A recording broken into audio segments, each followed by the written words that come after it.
चलिए, तो 10th वाले जो भी स्टूडेंट जुड़ चुके हैं, जल्दी से आप इस लिंक को अपने दोस्तों के साथ शेयर कर दीजिए। तो आज से हम लोग का क्लास फिर से रेगुलर होने वाला है। पिछले क्लास में हम लोग लगभग 14 लेक्चर तक काम किए थे, यानी दूसरे chapter acid base and salt में हम लोग काम कर रहे थे, जिसमें शायद हम लोग पीएच मान के बारे में पढ़े थे, पीएच मान निकालने के लिए पढ़े थे, कैसे निकालते हैं, किस तरह से गणना करते हैं, किस तरह से कैलकुलेट करते हैं, सारा बात बताए थे।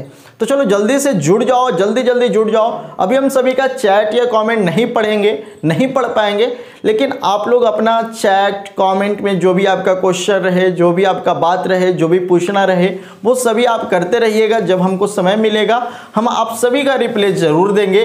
तो गुड इवनिंग, कैसे हैं आप लोग? उम्मीद करते हैं आप लोग अच्छे से होंगे। और इतना दिन जो हम लोग का गैप हुआ उसके लिए हम आपसे माफ़ी चाहते हैं, लेकिन अब आपका रेगुलर क्लास होगा, वो क्लास आपके रूटीन के अनुसार होगा, जो रूटीन हम बता दिए हैं।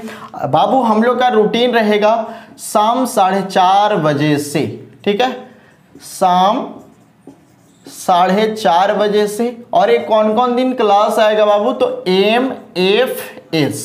MFS का मतलब क्या है? M से मंडे, F से फ्राइडे और S से सैटरडे, यानी हिंदी में देखें तो सोमवार, शुक्रवार और शनिवार। बीच में हम लोग का एक दिन गैप रहेगा, यानी हम सोचे थे कि MWF में हो जाए, लेकिन मंडे, वेडनेसडे और फ्राइडे, यानी सोमवार, बुधवार और शुक्रवार। लेकिन अभी बुधवार को थोड़ा सा व्यस्त है, जिसके कारण बुधवार को नहीं क्लास करके हम लोग उसके बदल में सैटरडे को क्लास करवा दे रहे हैं। लेकिन हमारा ये जब समय बचेगा या मिलेगा तो हम इस दिन भी आपको काम कर देंगे। और इतना दिन में हम लोग का सिलेबस बहुत छोटा है, जल्दी से काम हो जाएगा। यानी अब लगभग हम लोग चाहेंगे तो 20 से 25 दिन में हम लोग का क्लास पूरा हो जाएगा, वो भी एकदम डिटेल से पढ़ के। अगर शॉर्ट में पढ़ के अगर हम लोग सिर्फ और सिर्फ परीक्षा के व्यू से और इम्पॉर्टेंट क्वेश्चन से रिलेटेड हम लोग काम करें तो हम लोग का क्लास मुश्किल से 10 से 12 दिन का होगा, 10 से 12 क्लास का होगा। लेकिन नहीं, हम लोग एकदम पूरे अच्छे तरह से पढ़ेंगे, हर एक पॉइंट को पढ़ेंगे।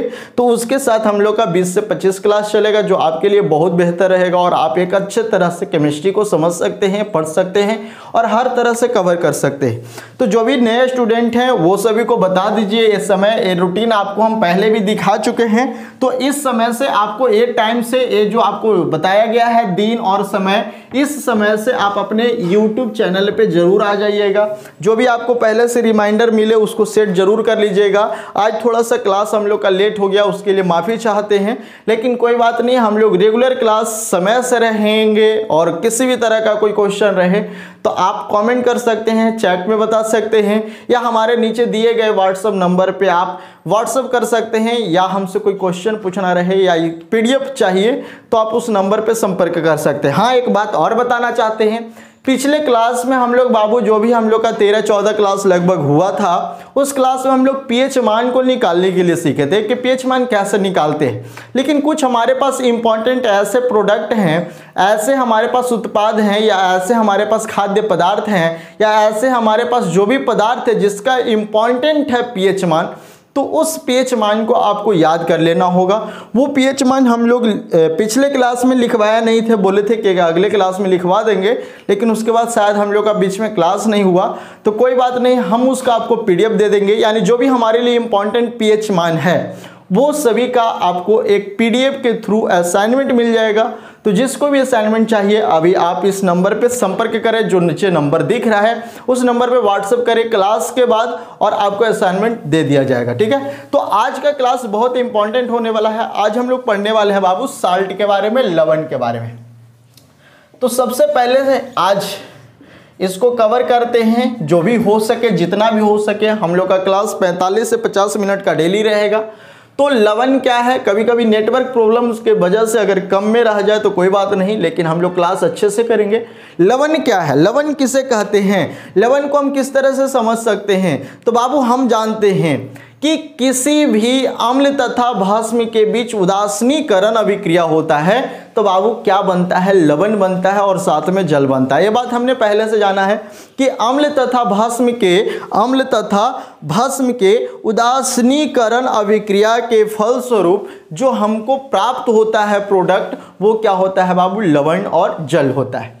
यानी इसके बारे में हमने पहले से ही जाना है। अम्ल तथा भस्म के अम्ल तथा भस्म के उदासीनीकरण अभिक्रिया के फलस्वरूप या अभिक्रिया के उदासीनीकरण के फलस्वरूप जो प्रोडक्ट तैयार होते हैं वो प्रोडक्ट क्या होते हैं बाबू, वो प्रोडक्ट होते हैं लवण और जल।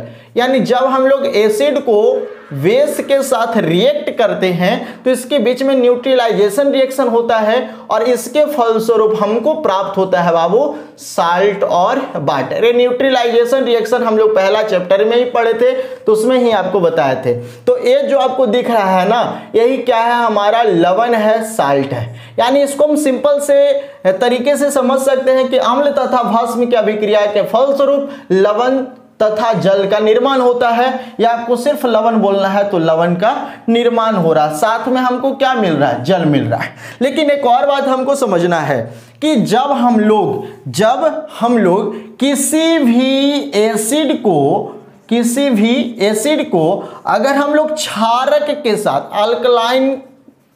अल्कलाइन कुछ भी रहे, अल्कलाइन मैटर के साथ भी अगर रिएक्ट करते हैं फिर भी हमको क्या तैयार होता है बाबू, साल्ट तैयार होता है।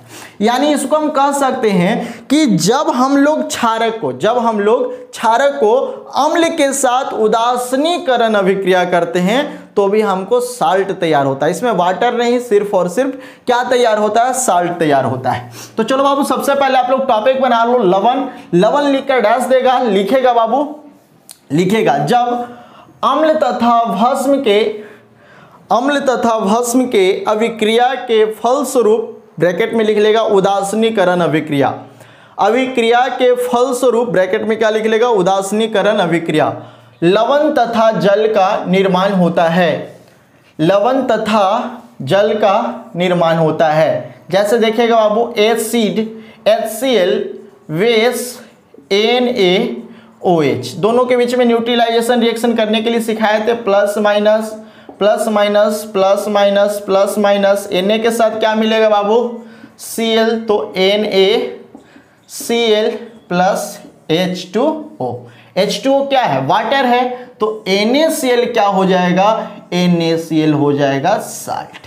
अब यहां पर आप देख सकते हैं कि दोनों के बीच में क्या हो रहा है, न्यूट्रलाइजेशन रिएक्शन हो रहा है, उदासीनीकरण अभिक्रिया हो रहा है। अब यहां पर हम एक और चीज से समझ सकते हैं, कहता है कि जब कोई क्षारक अम्ल के साथ उदासीनीकरण अभिक्रिया के फलस्वरूप अगर वो आयनिक ठोस का निर्माण करता है, किसका निर्माण करता है, आयनिक ठोस का निर्माण करता है, तो जो ये आयनिक ठोस होता है ये भी बाबू साल्ट कहलाता है। क्या कहलाता है, साल्ट कहलाता है। जैसे ये हमारा क्षारक, तो क्षारक क्या हो सकता है, NH3 अम्ल HCl। ये NH3 क्या है बाबू, हमारा अल्कलाइन सब्सटेंस है, पार्टिकल है, जो भी कह सकते हैं। ये हमारा क्या है, HCl अम्ल है। अब यहाँ पर हमको क्या करना है, दोनों के बीच में रिएक्ट करना है, जो रिएक्शन होगा वो उदासीनीकरण अभिक्रिया होगा। तो यहाँ पर हमको क्या मिलने वाला है, NH4Cl, जो एक तरह से आयनिक सॉलिड है, यानी किस अवस्था में है, ठोसीय अवस्था में है। तो इस तरह से जो हमको आयनिक ठोस प्राप्त होगा ये भी हमारा क्या कहलाएगा बाबू, साल्ट कहलाएगा, लवण कहलाएगा। तो यहाँ पर आपको हम दो तरह से इसको दिखाने का कोशिश किए कि जब अम्ल तथा भस्म अभिक्रिया करता है तो लवण तथा जल का निर्माण होता है, और दूसरा बताने का कोशिश किए बाबू कि जब कोई क्षारक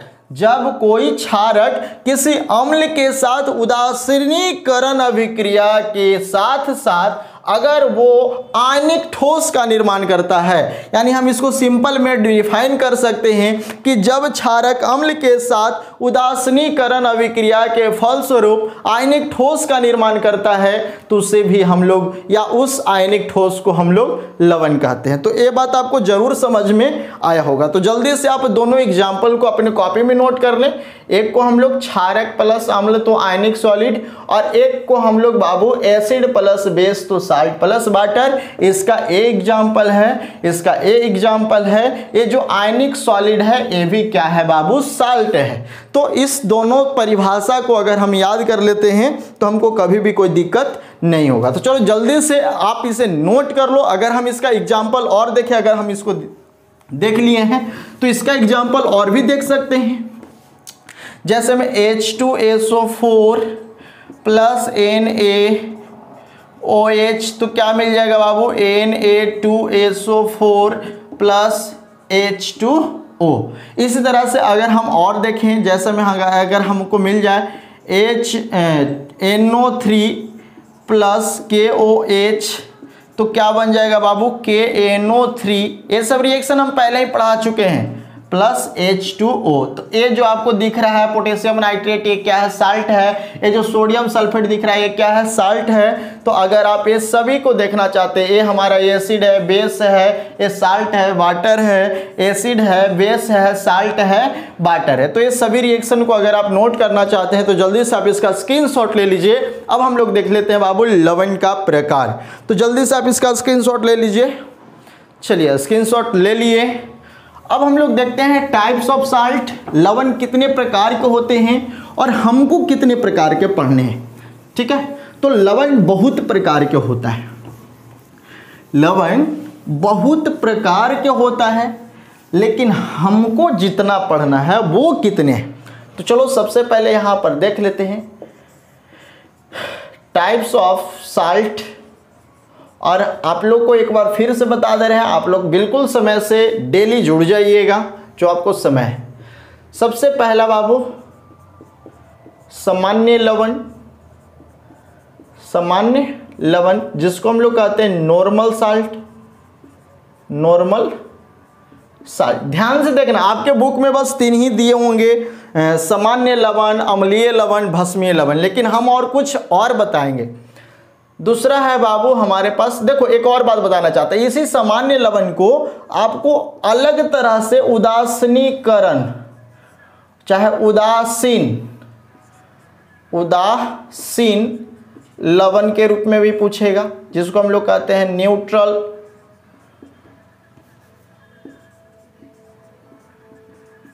न्यूट्रल साल्ट।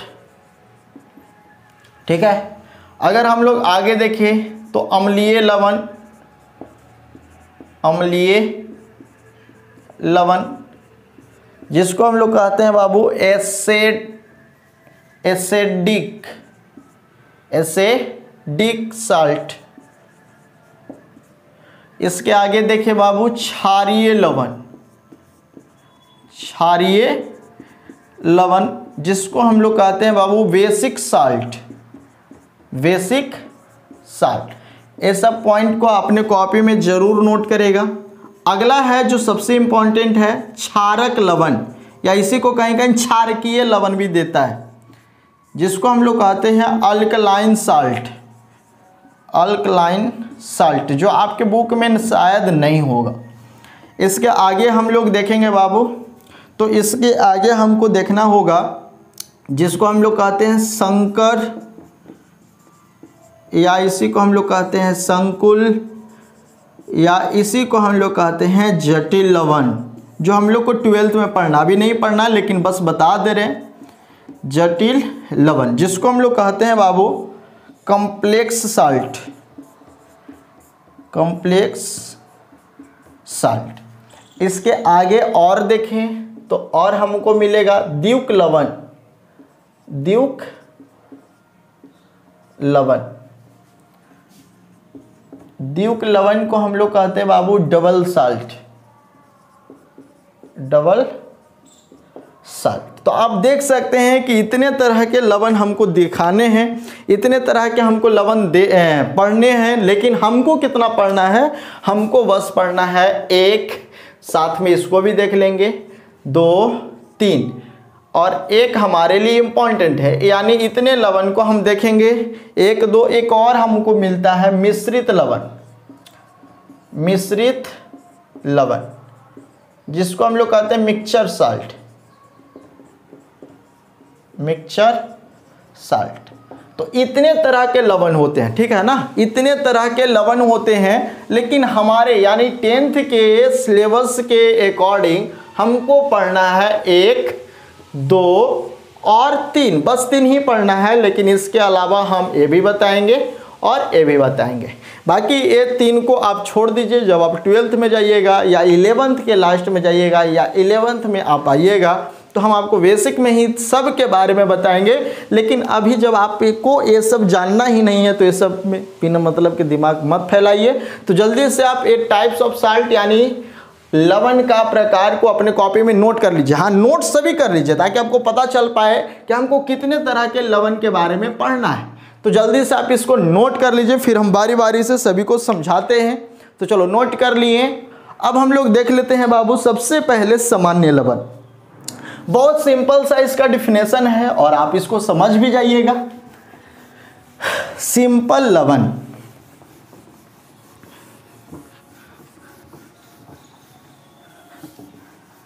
उसको हम लोग जनरल साल्ट के रूप में भी जानते हैं। सामान्य लवण पहला है बाबू हम लोग का सामान्य लवण। सामान्य लवण किसे कहेंगे? जिसको हम लोग क्या कहेंगे? Normal salt. नॉर्मल साल्ट सामान्य लवण कैसे कहेंगे? वैसा लवण जिसमें ना तो हाइड्रोजन आयन हो और ना ही हाइड्रोक्साइड आयन हो। एकदम सिंपल से भाषा में समझ जाइए। वैसा लवण जिसमें ना तो हाइड्रोजन आयन हो और ना ही हाइड्रोक्साइड आयन हो, तो वैसे लवण को हम लोग कहते हैं नॉर्मल साल्ट या नॉर्मल क्या कहेंगे? सामान्य लवण।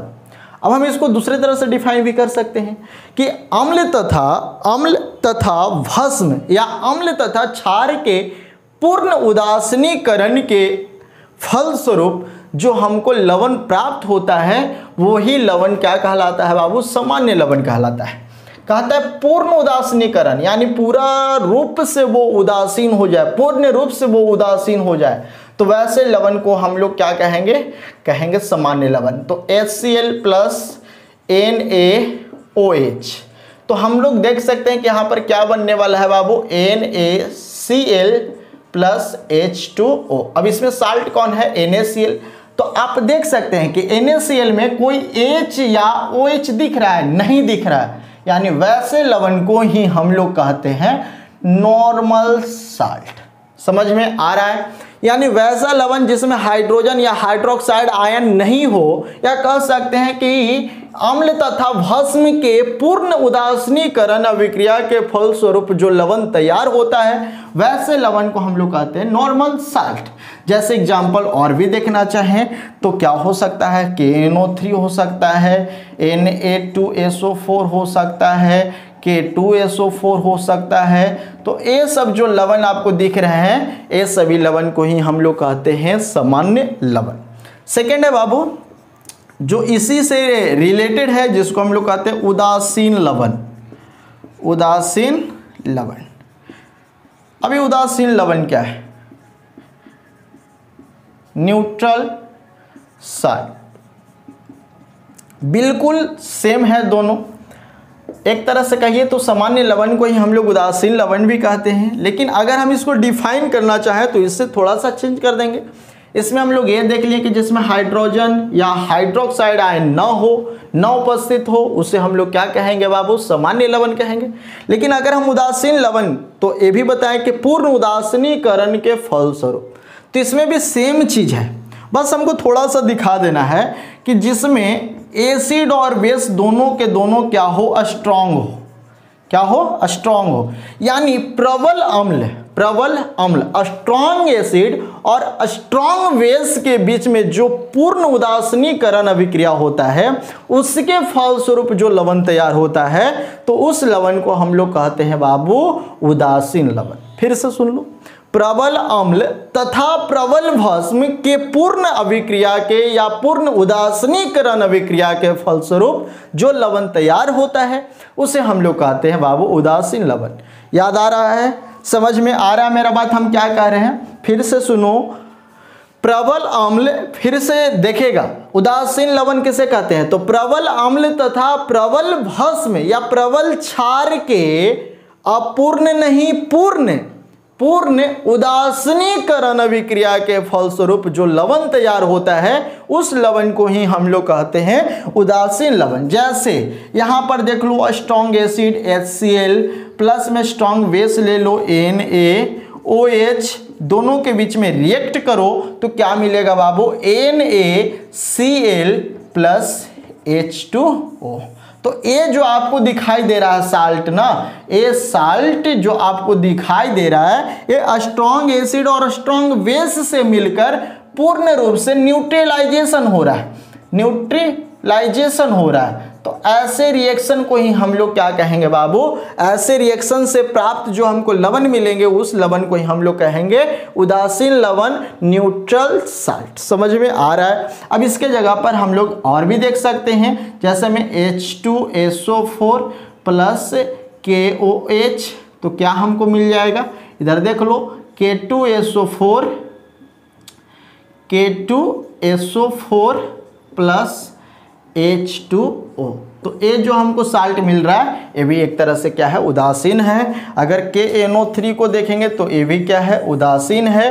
तो इस तरह से हम लोग उदासीन लवण और सामान्य लवण को डिफाइन करेंगे। तो हम उम्मीद करते हैं कि ये दोनों आपको जरूर समझ में आया होगा। तो आप जल्दी से ये दोनों को नोट कर लीजिए, फिर हम लोग आगे देखते हैं। चलो नोट कर लिए, चलिए जल्दी से उतार लीजिए।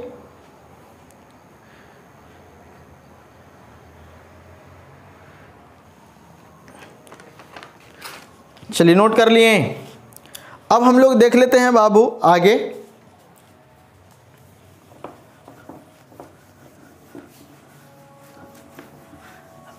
अब हम लोग को देखना है अम्लीय लवण। अम्लीय लवण,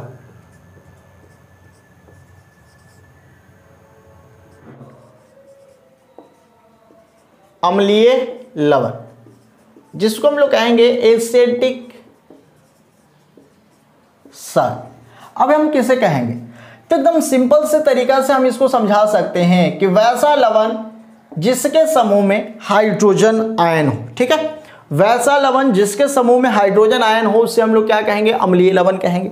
या हम इसको और दूसरे तरह से डिफाइन कर सकते हैं, वैसा लवण जिसमें दुर्बल क्षार तथा प्रबल अम्ल के बीच अपूर्ण उदासीनीकरण अभिक्रिया होता है और उसके फलस्वरूप जो हमको लवण तैयार होता है उस लवण को ही हम लोग कहते हैं बाबू अम्लीय लवण। यानी इसका हम सिंपल सा डिफाइन ये कर सकते हैं कि जब दुर्बल क्षार तथा प्रबल अम्ल के बीच अपूर्ण उदासीनीकरण होता है तो जो प्राप्त लवण तैयार होता है उसे हम लोग क्या कहते हैं बाबू, अम्लीय लवण कहते हैं। हम इसको डिफाइन कैसे करें, तो आप लोग लिखना चाहें तो लिख लीजिए। लिखेगा, जब दुर्बल क्षार तथा प्रबल अम्ल के बीच अपूर्ण उदासीनीकरण अभिक्रिया के फलस्वरूप जो लवण का निर्माण होता है अम्लीय लवण कहलाता है। चलो जल्दी से देख लेगा, दुर्बल क्षार, चलो NaOH, प्रबल अम्ल H2SO4। अब हम ले लिए, अब दोनों के बीच में रिएक्ट करेंगे तो हमको क्या मिलेगा बाबू, NaHSO4। NaHSO4। तो ये जो लवण हमको मिल रहा है इस लवण को ही हम लोग कहेंगे अम्लीय लवण। क्या कहेंगे, अम्लीय लवण। तो आप देख सकते हैं कि इसमें हाइड्रोजन, इस लवण के समूह में हाइड्रोजन भी उपस्थित है।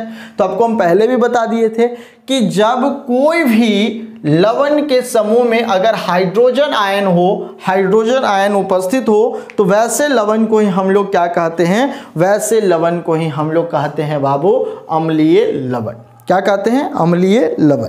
अगर हम इसको एक तरह से और देखें तो दुर्बल क्षार के रूप में NH4OH प्लस HCl, अगर इसके बीच में हम रिएक्ट करें तो हमको क्या मिलेगा, NH4Cl प्लस H2O। तो हमको इससे मतलब नहीं है, हमको तो इसको देखना है। तो ये जो लवण मिल रहा है, इस लवण को हम लोग क्या कहेंगे? अम्लीय लवण। क्या कहेंगे? अम्लीय लवण। तो ये बात आपको समझ में आ रहा है। ये हमारा क्या है बाबू? दुर्बल क्षार है। ये हमारा क्या है? प्रबल अम्ल है। दोनों के बीच में जो लवण तैयार हो रहा है, उस लवण को ही हम लोग कहते हैं अम्लीय लवण। जल्दी से आप इसको नोट कर लीजिए। अब हम लोग देखते हैं बाबू क्षारीय लवण। क्षारीय लवण, तो जल्दी से आप इसको अपने कॉपी में नोट कर लीजिए। चलिए, नोट कर लिए।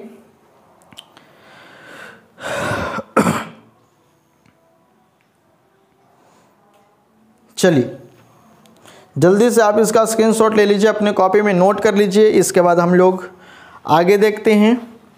तो अब हम लोग देखेंगे बाबू भास्मिक लवण, जिसे हम लोग कहते हैं क्षारीय लवण। तो क्षारीय लवण किसे कहेंगे और किस तरह से हम इसको डिफाइन करेंगे, उसके बारे में भी देख लेते हैं। तो नोट कर लिए। क्षारीय लवण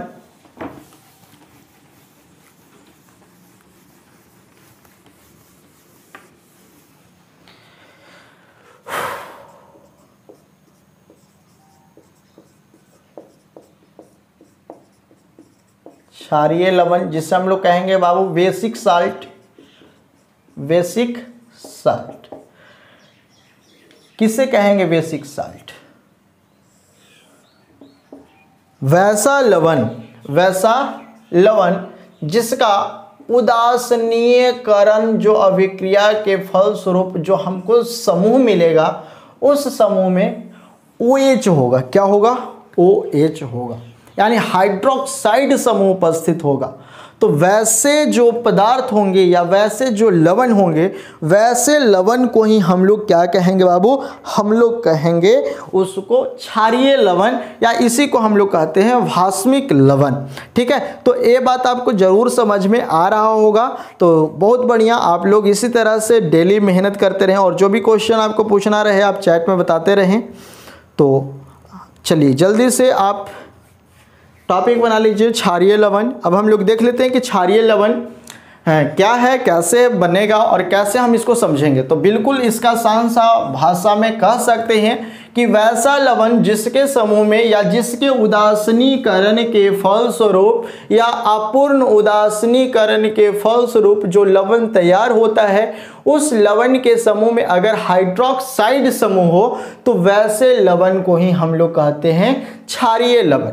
आप इसको इस तरह से नहीं डिफाइन कर सकते हैं कि दुर्बल अम्ल तथा प्रबल क्षार से जो हमको तैयार होगा, उसे हम लोग क्या कहेंगे? उसे हम लोग कहेंगे क्षारीय लवण। तो एक तरह से गलत है, क्योंकि हम आपको पहले क्या बताए थे कि कोई भी एसिड के साथ रिएक्ट क्या करता है? जब उसका विलयन तैयार होता है। और विलयन कब तैयार होता है बाबू? जब वो क्षारक में बदलता है। जल में विलेय क्षार को पहले पढ़ाए थे, जल में विलेय क्षार को क्षारक कहते हैं। तो एक क्षारीय के जगह पे अगर आप क्षारक कर देते हैं तो आपका गलत हो जाएगा। तो इसको आप सिंपल से वे में आप इस तरह से पहचान सकते हैं कि वैसा लवण जिसके समूह में हाइड्रोक्साइड आयन हो, तो उसे हम लोग क्या कहते हैं बाबू? उसे हम लोग कहते हैं क्षारीय लवण। या इसको हम अच्छे से डिफाइन कर सकते हैं, तो कह सकते हैं कि वैसा लवण जो अपूर्ण उदासीनीकरण अभिक्रिया के फलस्वरूप हाइड्रोक्साइड आयन से प्रतिस्थापित होता है, या उदासीन होता है, या विस्थापनीय होता है। यानी सिंपल से वे में इसको हम एक तरह से और बता सकते हैं कि जिसका विस्थापनीय हाइड्रोक्साइड आयन हो। फिर से सुन लीजिए, जिसका विस्थापनीय हाइड्रोक्साइड आयन हो, उसे हम लोग क्या कहते हैं बाबू? उसे हम लोग कहते हैं क्षारीय लवण। जैसे में आप देख सकते हैं यहाँ पर कि हमारे पास PbOH के हॉल ट्वाइस, ये हमारे पास क्या है बाबू? कोई क्या है? बेस है, कोई हमारे पास क्षार है। अब हम इसको क्या करना चाहेंगे? इसको हम क्षारीय लवण में बदलना चाहेंगे। क्षारकीय नहीं, क्षारीय लवण में बदलना चाहेंगे। तो हम क्या करेंगे? इसको हम किसी न किसी HNO3, किसी न किसी कमजोर वाले जो एसिड होंगे उस एसिड के साथ रिएक्ट करेंगे और रिएक्ट करने के बाद जो यहाँ से हाइड्रोक्साइड है यहाँ से क्या होगा, विस्थापनीय होगा, यानी यहाँ से विस्थापित होकर अपने समूह में भी अपना स्थान रख लेगा, तो उसे हम लोग क्या कहेंगे बाबू, क्षारीय लवण। तो क्या बनेगा बाबू, PbOH के होल ट्वाइस है, यानी इसका नाम क्या है, लेड हाइड्रोक्साइड। ये हाइड्रोजन नाइट्रेट के साथ रिएक्ट करेगा तो क्या बनाएगा, PbOHNO3। अब जो बच गया वो आप देख सकते हैं H2O। तो ये जो आपको दिख रहा है इसी को हम लोग कहते हैं बेसिक साल्ट। क्या कहेंगे बाबू, बेसिक साल्ट। तो आप समझ सकते हैं इसको कि हम कैसे डिफाइन कर सकते हैं। तो कह सकते हैं कि जब कोई क्षार दुर्बल अम्ल के साथ विस्थापनीय स्थिति में हाइड्रोक्साइड समूह को रखता है तो उसे हम लोग कहते हैं बेसिक साल्ट। या सिंपल सा तरीका इसका पहचानने का यही है कि जिस लवण में, जिस साल्ट में अगर हाइड्रोक्साइड समूह उपस्थित है तो उसे हम लोग कहेंगे बेसिक साल्ट, उसे हम लोग कहेंगे क्षारीय लवण। और एक यहाँ पर हमारे लिए और इम्पॉर्टेंट है जिसको हम लोग कहते हैं क्षारक लवण। इसको ध्यान से समझना है। क्षारक कब तैयार होता है, जब इस क्षार को जल में विलय करते हैं तो वो क्षारक में बदल जाता है। तो क्षारक लवण जिसे हम लोग कहते हैं अल्कलाइन साल्ट। अब ये अल्कलाइन साल्ट किसे कहेंगे, तो बाबू वैसा लवण जिसमें दुर्बल अम्ल तथा प्रबल क्षार हो, प्रबल क्या हो, क्षार हो, और उसके बीच में जो अपूर्ण उदासीनीकरण होगा उसे हम लोग कहेंगे क्षारक लवण या क्षारकीय लवण। या इसको हम डिफाइन करना चाहें तो लिख सकते हैं, आप लोग जल्दी से लिख लीजिए दुर्बल अम्ल तथा प्रबल भस्म के, दुर्बल अम्ल तथा प्रबल क्षार के बीच अपूर्ण उदासीनीकरण अभिक्रिया के फलस्वरूप जो लवण प्राप्त होते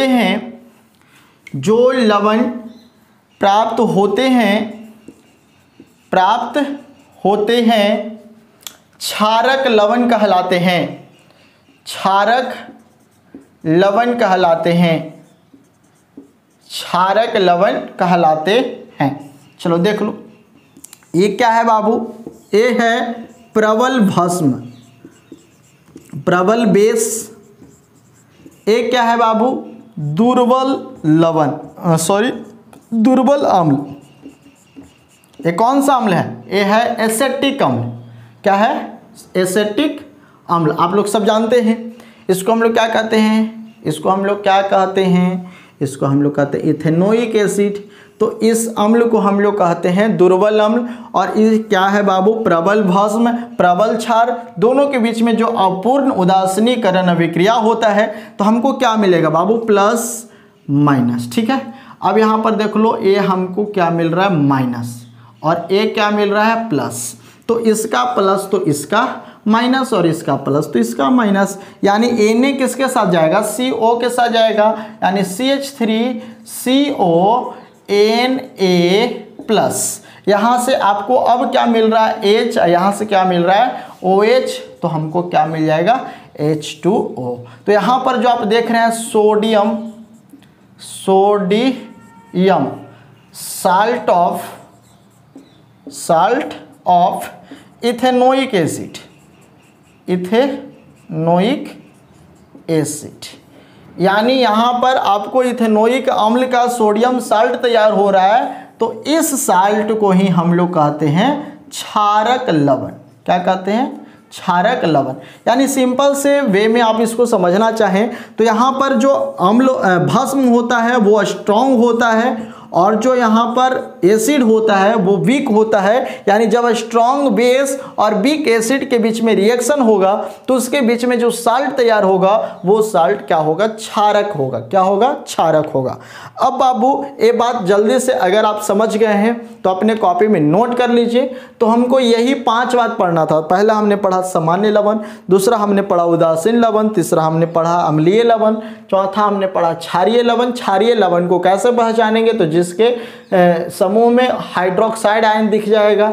क्षारक लवण कैसे, तो जिसमें प्रबल बेस होगा यानी प्रबल क्षार होगा और दुर्बल अम्ल होगा, तो दोनों के बीच में जो लवण तैयार होगा उसे हम लोग क्षारक लवण कहेंगे। तो 5 लवण हम लोग पढ़ लिए हैं। हम लोग को पढ़ना था बस 3, सामान्य लवण, अम्लीय लवण और क्षारीय लवण। ये भी हमको नहीं देता है तो, लेकिन हमको जानना जरूरी है क्योंकि आपको बहुत सारे बुक में ये दोनों को एक ही जैसा दिखाया गया है, जबकि ऐसा नहीं है बाबू। बुक में आप ध्यान से देखना तो आपको दोनों को एक ही में दिखाया गया, जबकि ऐसा नहीं है। आपको हम पहले ही बताया कि क्षार को जब हम लोग जल में विलय करते हैं तब जाके वो क्षारक बनता है, तब जाके वो क्षारक बनता है। तो इस बात पे आपको ध्यान देना है।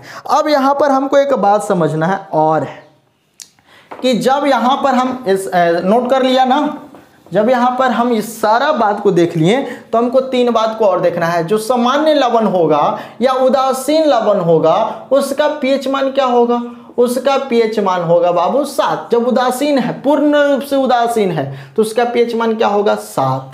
अगर हम लोग आगे देखें तो जब हम लोग देखेंगे कि एसिडिक जिसको हम लोग कहते हैं क्या, अम्लीय लवण, अगर हम इसका देखें तो इसका 7 से कम।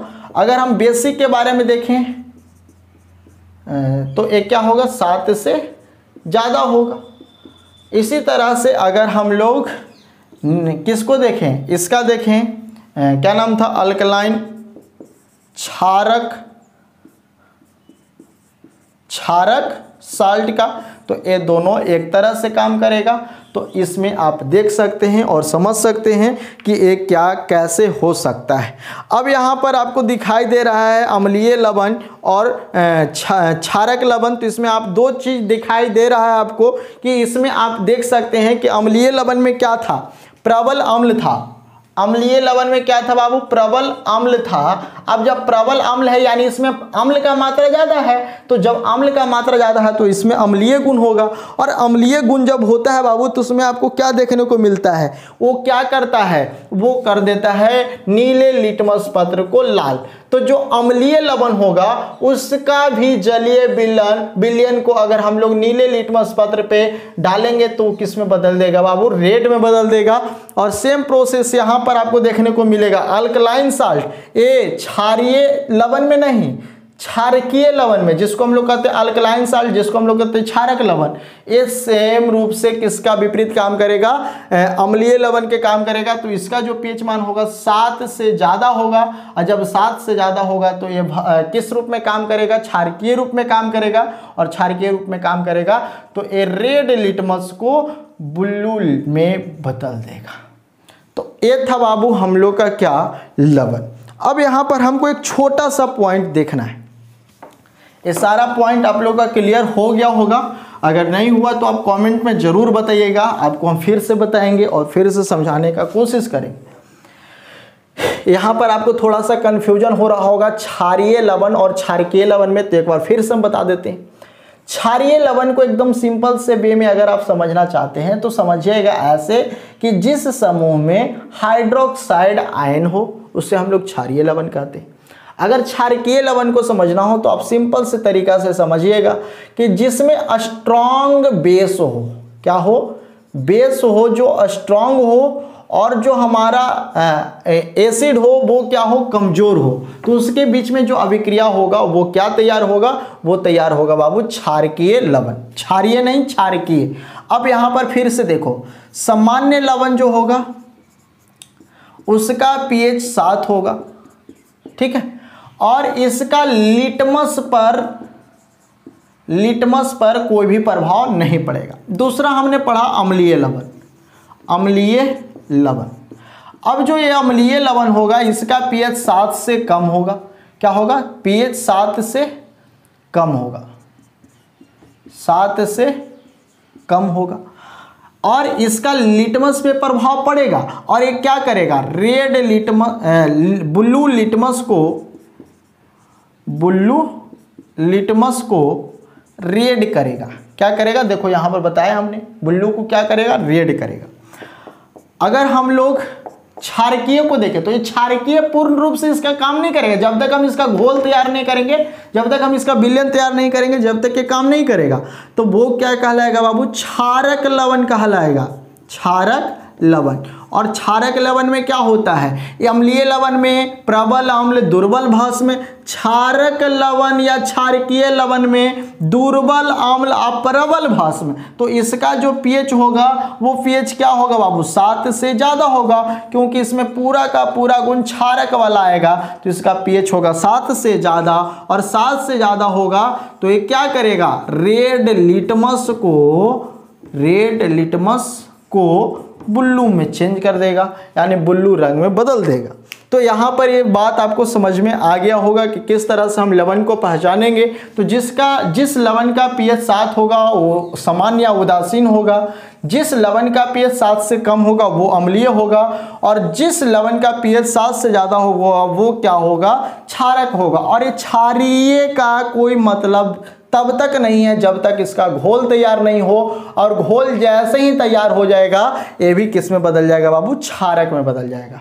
अब यहाँ पर छोटा सा एक और पॉइंट, छोटा सा ऐसे ही समझ लेना है कि हम किस तरह से पहचानेंगे कि कौन कौन सा लवण है। तो बाबू लवण बहुत तरह का होता है, लेकिन सामान्य रूप से जो लवण होता है उसमें 2 आयन होते हैं, पॉजिटिव और निगेटिव, तब न जाके इसे हम लोग आयनिक ठोस कहते हैं। अब यहाँ पर एक और बात हमको ध्यान देना है कि किस तरह से हम लोग कहेंगे कि कौन सा आयन हमको क्या दिख रहा है। तो जो आपको धन मूलक मिलेगा वो आपको भास्मिक मूलक कहलाएगा। क्या कहलाएगा, भास्मिक मूलक।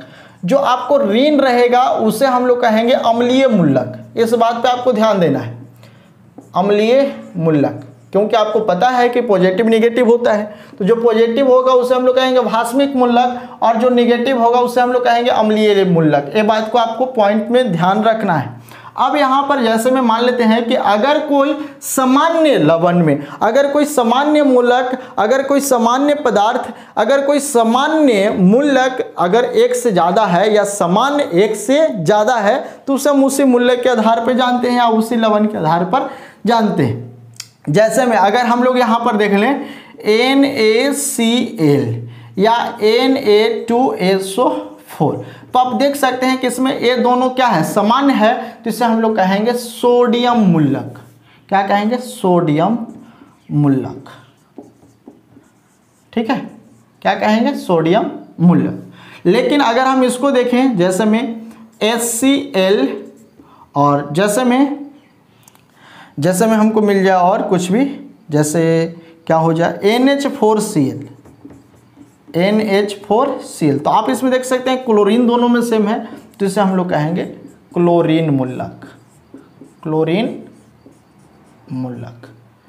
ठीक है, या क्लोरीन लवण, सोडियम लवण। ठीक है, इसको हम क्लोरीन लवण कहेंगे या क्लोराइड लवण भी कहेंगे, मूलक के जगह पर लवण कहेंगे, और इसको हम लोग क्या कहेंगे, सोडियम लवण। तो ये सब छोटा छोटा बात है, ये सब पर आपको ध्यान देना है। तो आज हम लोग देखें बाबू लवण और लवण के प्रकार। तो उम्मीद करते हैं कि सारा पॉइंट आपको जरूर समझ में आया होगा, और अगर नहीं समझ में आया या कोई पॉइंट आपको समझने में दिक्कत हुआ है तो आप कमेंट करके जरूर बताइए। और आप लोग का क्लास अब रेगुलर रहेगा, और अगला क्लास हम लोग का शुक्रवार का रहेगा। तो शुक्रवार और शनिवार दोनों दिन लगातार क्लास रहेगा, तो आप लोग जरूर जुड़िएगा, जरूर बनिएगा। तो हम लोग का अब क्लास रेगुलर रहे, इस चलते अपने दोस्त साथी को बता दीजिए। तो फिर से हम लोग मिलते हैं अगले क्लास में। जो भी आपका दिक्कत हुआ है आप जल्दी से कमेंट करके बता दीजिए। फिर से मिलते हैं नेक्स्ट क्लास में, तब तक के लिए धन्यवाद।